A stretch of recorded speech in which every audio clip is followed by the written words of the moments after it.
అంబేద్కర్ విగ్రహాలతో పాటు సంత్ శ్రీ సేవలాల్ విగ్రహాలు ఏర్పాటు చేసే విధంగా ఇక్కడ ఉన్నటువంటి ప్రతి ఒక్కరూ మద్దతు ఉండాలని చెప్పి ఎస్సీ ఎస్టీ బీసీ మైనారిటీల ఐక్యతను సాటించే విధంగా మొదటగా మన జడ్చర్ల నుంచే ప్రారంభించుకుందాం. ఎందుకంటే రాష్ట్ర వ్యాప్తంగా ఎక్కడ చూసినా దేశవ్యాప్తంగా ఎక్కడ చూసినా సంత్ శ్రీ సేవలాల్ మహారాజ్ విగ్రహాలు పూలే అంబేద్కర్ కలిపి లేవు. జడ్చర్లకు మనం ఒక ఉదాహరణగా తీసుకుని ఒక స్ఫూర్తిగా తీసుకుంటూ జడ్చర్లనే ప్రారంభిద్దాం.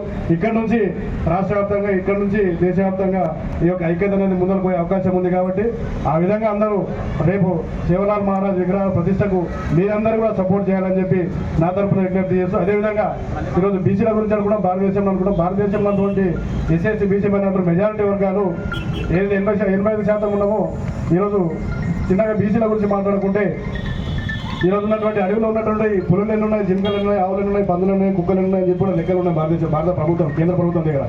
కానీ బీసీలు ఎంతమంది ఉన్నారో చెప్పలేకపోతున్నారు. మొన్న అంతకుముందు కేసీఆర్ గవర్నమెంట్ ఉన్నప్పుడు సమగ్ర కుటుంబ సర్వే చేసిండు, తర్వాత కాంగ్రెస్ గవర్నమెంట్ ఉన్నప్పుడు మొన్న జనగణన చేసిండు. కానీ ఇప్పటివరకు ఆ లెక్కలు బహిర్గతం చేయకుండా 42% అంటే 56% 62% ఉన్నారని చెప్పి లెక్కలు అధికార లెక్కలు ఉన్నా కూడా దాన్ని తొక్కి వస్తూ 42% ఉన్నారని చెప్పడం.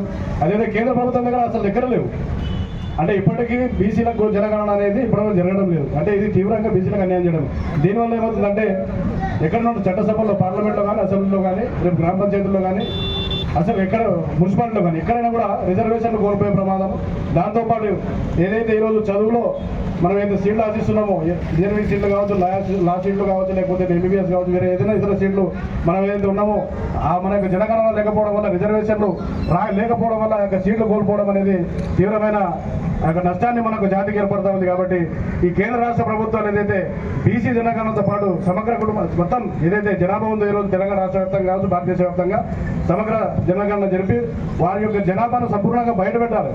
ఇట్లా జనాభాని బయటపెట్టకపోవడానికి ఇంకో కారణం ఏంటంటే ఇంత జనాభా ఉందని చెప్పి ఇలా తెలిస్తే వీళ్ళే రేపు రాజ్యాధికారం చేస్తారు, వీళ్ళే సీట్లకి కూర్చుంటారు, మళ్ళీ మా సీట్ల కింద నీళ్ళు వస్తాయని చెప్పి